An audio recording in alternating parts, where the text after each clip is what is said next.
Hello, good afternoon. Wednesday, December 20. Hala, apat na araw na lang. Pasko na po. At saka, higit isang linggo. Halos 2 linggo na lang, no? Kulang-kulang. 11 araw na lang. Tapos na yung 2023 natin.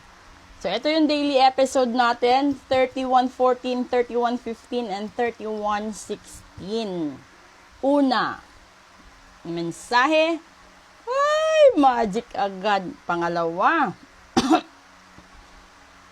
ay, good luck. I-claim nyo. And then, pangatlo, revealer of truth, lagot. Okay. So, ito na yung pinaka, Wednesday pa lang. At sa gustong magparitual na kayo. At sa gustong magpa-cleansing, sa gustong magpatanggal ng sumpa, gayong makulam at barang. Dahil dito sa unang baraha. No? Ito yung magic. Na ibig sabihin, hinaharangan ng magic yung mga blessings ninyo sa buhay. At nabubulagan kayo, no, sa mga katotohanan. Yung iba sa inyo, kalimitan, alam nyo na yung katotohanan, di ba? Kaso nga lang, ando doon yung punto na parang ayaw nyong maniwala, ayaw nyong tanggapin, no? Dahil may mga something sa sarili ninyo. So, dito, ibig sabihin kung nagkakaroon kayo ng problema sa pera, may mga taong nagmamanifest or pinakulam kayo, binarang kayo para maharangan yung mga blessings ninyo. Ganon din yon sa mga love story, no? Kung may mga sitwasyon, yung iba sa inyo siguro ginayuma, yung iba sa inyo mga partida kapag nag-away kayo, malamang merong barang.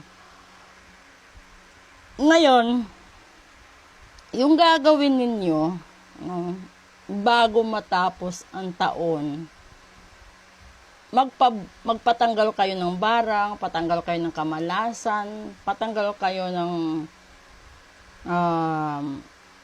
kung may mga sumpa at mga kulam kayo, para makuha nyo ito at pumasok sa buhay nyo at maitawid hanggang 2024. Kasi, yung iba sa inyo, kaya siguro nahihirapan kayo na paniwalaan. Kasi may mga pagkakataon na yung pakiramdam nyo, yung taong mahal nyo, o yung taong pinapahalagahan nyo, is parang walang pakialam. Kasi nabubulagan siya no? Yung para bang, yung mga tao sa paligid niya, yun yung nagkukulong sa kanya, sa mga kasinungalingan, tinatakpan para hindi lumabas ang katotohanan.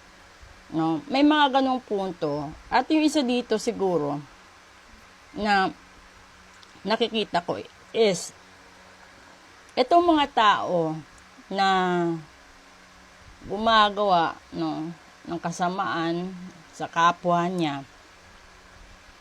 Ito yung mga tao na parang hopeless na talaga, wala na siyang magagawa, di ba? Kasi alam mo, nakaano na para bang nakaplano na yung blessings mo, nakaplano na yung napakagandang buhay mo. Tapos magtataka ka, biglang mawawala, no? No, biglang semplang, biglang wala lahat, di ba? So ngayon yung buhay na gagawin mo diyan is iparitual mo. So kung gusto mong tanggalin yung kamalasan, tanggalin yung mga tao na mga ganon, and then do it bago pa mahuli ang lahat. And kapag dumating din ang panahon na lumabas ang katotohanan, ito kasi pinakamasakit at pinakamasaklap sa lahat-lahat. Dahil minsan, sa sobrang pain or sa sobrang struggle na pinagdaanan, hindi mo matatanggap yung ipinaglaban mo, yung ganun, para bang ipinaglaban mo hanggang dulo. Tapos hindi ka man lang pinili, di ka man lang pinagsabihan, or di ka man lang binigyan ng abiso na ganun, di ba? Yung parang iniwan ka na question mark yung laman ng utak mo, di ba? Yung parang ganon. Tapos yung iba kasi pinaasa, yung iba pinangakuan, yung iba naman ginawan naman ng kung ano-ano sa buhay nila. So ngayon,